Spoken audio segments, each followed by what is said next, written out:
ಕರೆಯದೆ ಎನ್ನ ಮಂಚಕ್ಕೆ ಕರೆಯಬಹುದೇ ಲಜ್ಜೆಗಡೆ ಆಚೆಗೆ ನಡೆಯೇ ವಿಮೋಚನ ಮಾಡದೆ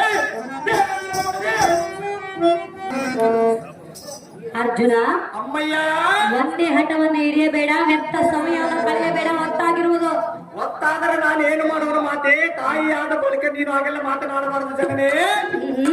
ಓಹೋ ಓಹೋ ಅಂದ್ರೆ ಏನು ಮಾತೆ?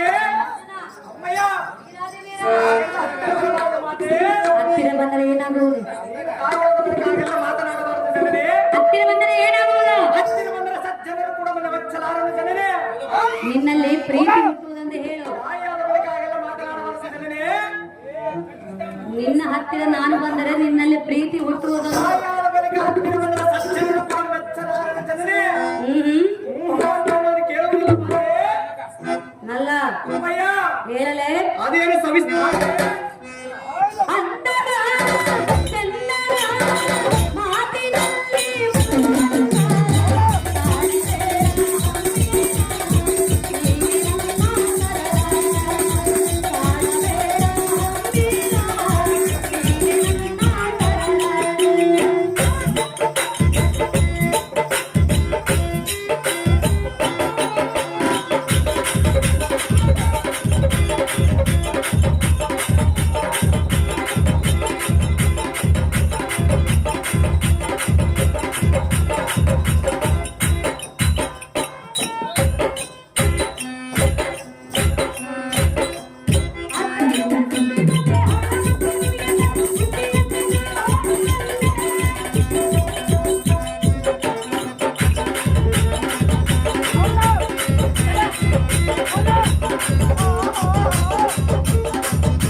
ಅರ್ಜುನ ಹೆಣ್ಣಿನೊಂದಿಗೆ ಸಂಸಾರವನ್ನು ಮಾಡುತ್ತಿರುವಿರಿ.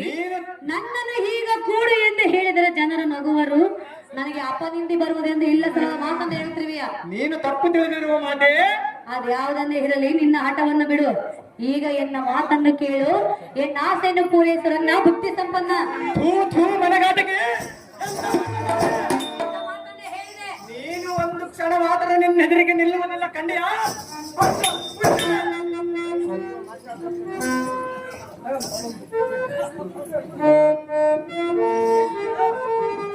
ಆಹೋ ಅರ್ಜುನ, ಆಹೋ ಅಮ್ಮಯ್ಯ, ನಿಲ್ಲು ನಿಲ್ಲು, ಎಲ್ಲಿಗೆ ಹೋಗುವೆ? ನಾನು ಎಲ್ಲಿಗೆ ಹೋಗುವುದಿಲ್ಲ, ಇಲ್ಲೇ ಇರುತ್ತೇನೆ ಮಾತೆ.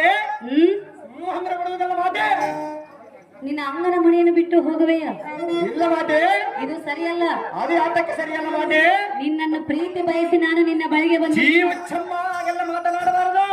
ಮೂರು ಲೋಕದ ವೀರಾದಿ ವೀರ ಎಂದು ಹೆಸರು ಪಡೆದ ನೀನು ನನ್ನಂತ ಹೆಣ್ಣನ್ನು ಧಿಕ್ಕಾರ ಮಾಡುವುದು ನಿನಗೆ ನ್ಯಾಯವಲ್ಲ. ನಿಮ್ಮಂತರ ತಾಯಿ ಆಶೀರ್ವಾದದಿಂದ ಮೂರು ಲೋಕದ ಕಾಂಡಿವಿ ಆದನು ಮಾತೆ. ತಾಯಿ ಆಶೀರ್ವಾದವನ್ನು ಬಿಡು, ಅದೇನು ನನ್ನ ಪ್ರೇಮವನ್ನು ಒಪ್ಪಿಕೋ. ಜೀವಚ್ಚಮ್ಮ ಹಾಗೆಲ್ಲ ಮಾತಾಡಬಾರದು.